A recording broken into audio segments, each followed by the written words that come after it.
हे आपण आलोय भाई वडापाव. फायनल टचअप वडापाव तुम्ही बघू शकता.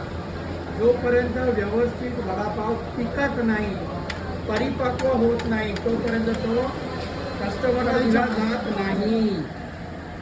ही त्यांची खासियत आहे. आई वडापाव माहिती आहे सर, मराठी मी तुमच्यापेक्षा स्पष्ट बोलतो.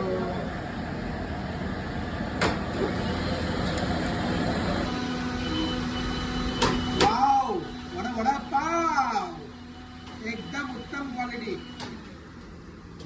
तुम्ही बघू शकता बटर पेपर मध्ये काढलेले आहे की ज्याने की तेल जे आहे ते पण देताना आम्ही बटर पेपर मध्ये देतो हा, सुरुवातीपासून. बरोबर आहे. सुरुवातीपासून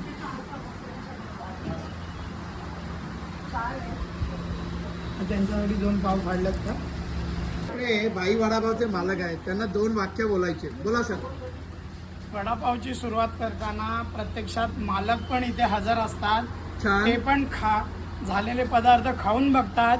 त्याच्यानंतर ते इतर गिरायकांना ते पदार्थ खाण्यासाठी देतात. Very good. म्हणजे प्रत्येक मालकाला हे पण कळलं पाहिजे की आपण ज्या गोष्टीचा व्यवसाय करतोय त्याच्यामध्ये मीठ व्यवस्थित आहे का नाही, ते कसं लागतं काय ते वगैरे, अशा सर्व गोष्टींच्या झालेल्या चुका ह्या पण कामगारांना सांगायच्या असतात. बरोबर आहे. वंदना ताई, माझा वडापाव प्लीज बनवा एक. ओके, हे मस्तपैकी टाकला ठेचा. हो हो यस. अरे वा वा वा. हे बघा, इथे एक परत हात घेऊ शकता तुम्ही. हा, आलो सर मी.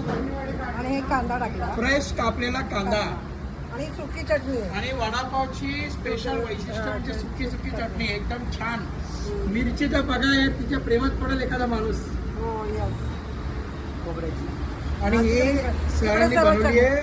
हे बघा, हा गरम गरम फ्रेश वडा. हा हा हा. आणि याच्यावर स्पेशली गोड चटणी आणि ही खोबऱ्याची चटणी. आपण प्लेट नाही घ्यायची, सरळ हातात घ्यायचा. आ हा. तुम्ही हा वडापाव बघा फक्त. एवढा फ्रेश वडापाव फक्त भाई वडापावकडे. त्यांनी आपल्यासाठी स्पेशली चटणीचा काउंटर लावला आहे पाठवायला. कांदा आहे, ठेचा आहे, मिरची आहे, सुकी चटणी, गोड चटणी आणि ही खोबऱ्याची चटणी. आणि हे आमचे मंगेश भाऊ. नमस्कार सर, थँक्यू सो मच.